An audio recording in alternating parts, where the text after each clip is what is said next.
Hello viewers, welcome to Movie Max. நம்ம இந்த எபிசோடில் 2002 வந்த ரேபிட் ப்ரூஃப் ஃபென்ஸ் படத்தை பற்றி தான் பார்க்க போகிறோம். இந்த படத்தோட genre period drama, adventure drama, survival drama எப்படி வேணாலும் சொல்லலாம்.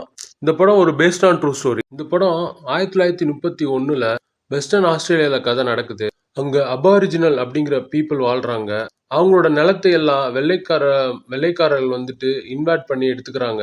அங்க உள்ள அதிகாரம், பதவி எல்லாத்தையும் அவங்க கைப்பற்றிறாங்க. இதுக்கப்புறம் அங்க புதுசா ஒரு சட்டம் கொண்டு வராங்க. அது என்னன்னா, பிளாக் பீப்புள், ஒயிட் பீப்புள் அவங்க 2 பேருக்கு சேர்ந்து பிறக்கிற குழந்தைங்கள ஹாஃப் கேஸ்ட் அப்படிங்கிறாங்க. இந்த ஹாஃப் கேஸ்டா பிறந்த குழந்தைங்கள அந்த அபாரிஜின் மக்களுக்கு சீஃப் ப்ரொடெக்டர் அவர் இருக்கார், ஒரு ஹெட் மாதிரி.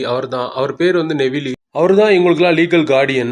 அவர் இந்த ஹாஃப் கேஸ்ட் குழந்தைங்கள ஃபேமிலில இருந்து கண்ட்ரிக்குள்ள எந்த இடத்துக்கு வேணாலும் ஷிஃப்ட் பண்ணலாம் அப்படிங்கிற ஒரு பவர் அவருக்கு இருக்கு.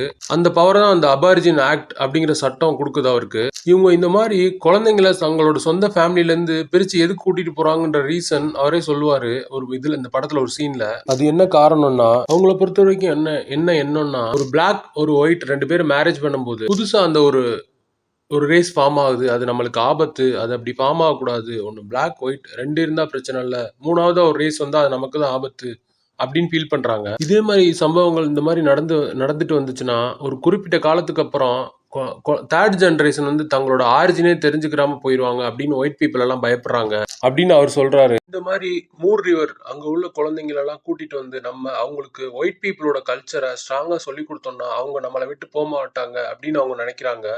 ஒயிட் பீப்புள் எல்லாம் நினைக்கிறாங்க, அந்த நெவிலி நினைக்கிறாரு. இதனாலதான் இவங்க குழந்தைங்களை ஃபுல்லா, எல்லா ஆஃப் கேஸ்ட் குழந்தைங்களை ஃபுல்லா இங்க கூட்டிட்டு வந்து ட்ரெயின் பண்றாங்க. இந்த மாதிரி சூழ்நிலையில தான் இப்பதான் மோலி அப்படிங்கிற அவங்க தான் இந்த படத்தோட லீட் கேரக்டர் அப்படிங்கிறவங்களோட வாய்ஸ் ஓவர்ல ஸ்டார்ட் ஆகுது கதை. அவங்க சொல்றாங்க, நாங்க ஜிகலாங் மக்கள், நாங்க பாலைவனத்துல ஒவ்வொரு இடமா போய் கேம்ப் போட்டு வாழ்வோம், இதான் எங்களோட வாழ்க்கை முறை அப்படிங்கிறாங்க.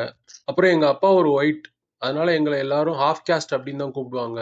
இவங்க ஃபர்ஸ்ட் சீன்லயே இவங்க ஃபேமிலியோட போய் மரத்து மேல ஒரு உடும்பு இருக்கு, அதை பிடிச்சி வேட்டையாடி சாப்பிடுறாங்க. அப்பதான் சீன் ஸ்டார்ட் ஆகுது. இங்க ஒயிட் பீப்புள் 2 பேர் வர்றானுங்க. அதுல ஒருத்தன் அவன் சொல்றான், அங்க மோலி, கிரேசி, அப்புறம் டெய்ஸி 3 குழந்தைங்க இருக்கு, இந்த 3ஐயுமே நம்ம அங்க கொண்டு போயிடலாம்.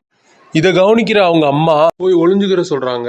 அந்த குழந்தைங்களும் போய் ஒளிஞ்சுக்குதுங்க. அங்க ஒரு லாங் ஃபென்ஸ் இருக்கும். அது கிட்டத்தட்ட ஒரு 1000 மைல்ஸ்க்கு மேல இருக்கும். அது எதனால அந்த ஃபென்ஸ் போட்டிருக்காங்கன்னா, அதுக்கு பேர் தான் ரேபிட் ப்ரூஃப் ஃபென்ஸ். அந்த ஃபார்முக்கு ஒரு சைடு ஃபார்ம் லேண்ட்ஸ் இருக்கும், இன்னொரு சைடு டெசர்ட் இருக்கும். ஸோ அந்த டெசர்ட்ல இருந்து ரேபிட்ஸ் இந்த ஃபார்ம் லேண்ட்ஸுக்குள்ள போகக்கூடாது, அதுக்காண்டி தான் அந்த ஃபென்ஸ் போட்டிருக்காங்க. அதுதான் அந்த படத்தோட நேமே. இந்த குழந்தைங்க அங்க உள்ள ஒரு ஒயிட் இருக்காரு, அவர்கிட்ட கேட்டு தெரிஞ்சுக்குதுங்க. அப்புறம் நெவிலி கிட்ட இருந்து ஆர்டர் வருது, இந்த 3 குழந்தைங்களையும் புடிச்சிட்டு வர சொல்லி கேம்புக்கு. அப்ப அங்க வர ஒருத்தன் இந்த 3 குழந்தைங்களையும் வண்டியில ஏத்திட்டு போயிடுறான் கேம்புக்கு. அந்த வண்டிக்கு பின்னாடி இவங்க அம்மா, இவங்களோட பாட்டி, இவங்க 2 பேரும் துரத்திட்டே போறாங்க. அந்த சீன் ரொம்பவே ஒரு ஹார்ட்டிங்கா இருக்கும் நமக்கு. இந்த குழந்தைங்க 3 பேருமே அங்க போய் தன்னோட தாயை இழந்து ரொம்பவே கஷ்டப்படுறாங்க ஃபேமிலியை விட்டுட்டு. இந்த கேம்ப்ல என்னன்னா, நல்லாவே பாத்துப்பாங்க, சாப்பாடு எல்லாமே நல்லா கொடுப்பாங்க, இந்த குழந்தைகளுக்கு தேவையான கல்வி எல்லாமே சொல்லி தருவாங்க. ஆனா அங்க என்னன்னா, ஏதாவது தப்பு பண்ணா அங்க ஒரு சின்ன செட்டு மாதிரி இருக்கும், அதுக்குள்ள போட்டு அந்த குழந்தைங்களை ரொம்ப டார்ச்சர் பண்ணுவானுங்க. அது ஒண்ணுதான். இவனுங்க என்னதான் அந்த குழந்தைங்களுக்கு எல்லா வசதி செஞ்சு கொடுத்தாலும் சொந்த ஃபேமிலியோட இருக்கிற மாதிரி வராது அந்த குழந்தைங்களுக்கு. இதனால இந்த 3 குழந்தைங்களும் அங்க இருந்து தப்பிக்க பிளான் பண்ணுதுங்க.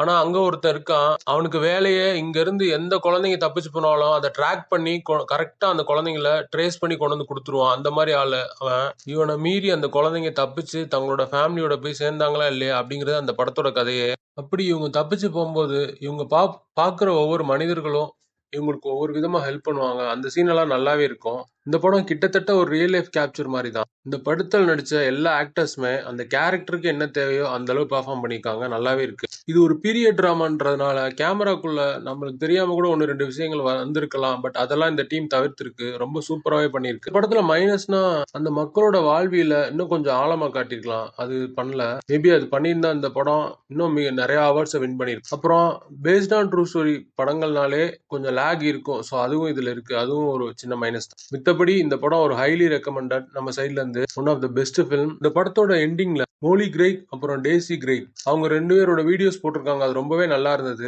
இந்த படத்துல எந்த விதமான செக்ஸுவல் கண்டென்ட், வயலன்ஸ் சீன்ஸ் எதுவுமே கிடையாது. இந்த படம் ஃபேமிலியோடவே பார்க்கலாம். இந்த படத்துல மோலின் கிரெய்கா எவலின் சாம்பி அந்த குழந்தை நடிச்சிருக்கு, சும்மா சூப்பர், வேற லெவல் ஆக்டிங். அப்புறம் இன்னும் 2 குழந்தைங்களா வர்ற டயானா சான்ஸ்பரி, லவ்ரா மேனகன், அந்த 2 குழந்தைங்களுமே சூப்பரா நடிச்சிருக்கு. டேவிட் கல்பில் அவர் தான் அந்த ட்ராக்கரா நடிச்சிருக்காரு, அவருமே நல்லா பெர்ஃபார்ம் பண்ணிருக்காரு.